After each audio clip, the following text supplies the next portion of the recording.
हरियाणा चुनाव के मात्र 2 सप्ताह बचे हुए हैं और ऐसे में कुमारी शैलजा जो कि वरिष्ठ नेता हैं कांग्रेस की, उनकी नाराजगी की बात खासा चर्चाओं में है। आप की नाराजगी की क्या कुछ वजह हैं जो चर्चाओं में काफ़ी ज़्यादा हैं, जबकि मात्र 2 सप्ताह बचे हुए हैं चुनाव?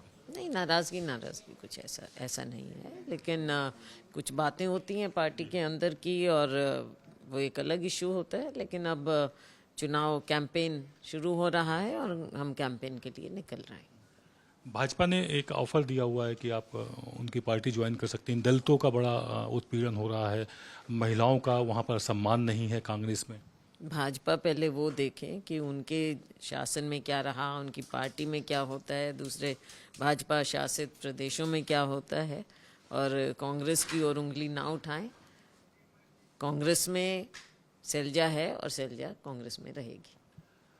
जो जिनके हवाले एक तरह से पूरा हरियाणा चुनाव कांग्रेस ने सौंपा हुआ है, हुड्डा, आपके कुछ समर्थकों को टिकट मिली हुई है, उनके प्रचार में भी वो नहीं जा रहे हैं, ये बात भी सामने आई हुई है। देखेंगे, टाइम बताएगा।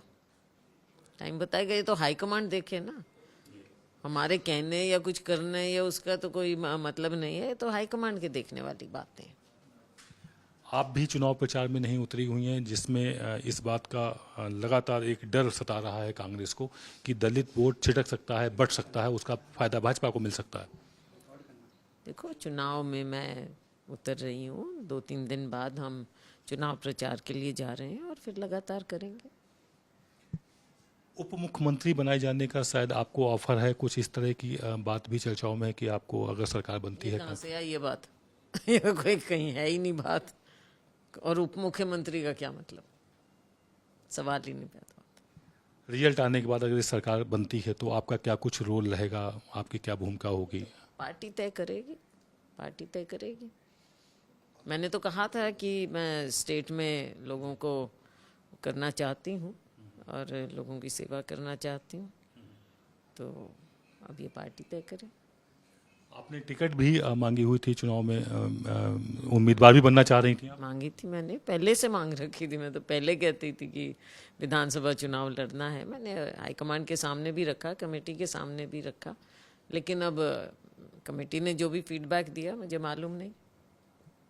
क्या लगता है कि कुमारी शैलजा को उपेक्षित किया गया? इससे तो साफ हो रहा है, काफ़ी बातें ऐसी हैं जो अब इन चीज़ों को हम छोड़ें, अब आगे बढ़ें। चुनाव प्रचार के लिए निकल रहे हैं और कांग्रेस की सरकार बनानी है हमें। ये थी हमारी खास बातचीत कुमारी शैलजा से, जिन्होंने स्पष्ट किया हुआ है कि फिलहाल सारे मतभेद वो भुला करके कांग्रेस के प्रचार प्रसार में लगेंगी और कांग्रेस की सरकार बनाने के लिए कोई कसर नहीं छोड़ेंगी। कैमरा पर्सन कपिल के साथ आदित्य द्विवेदी, लाइव टाइम्स, दिल्ली।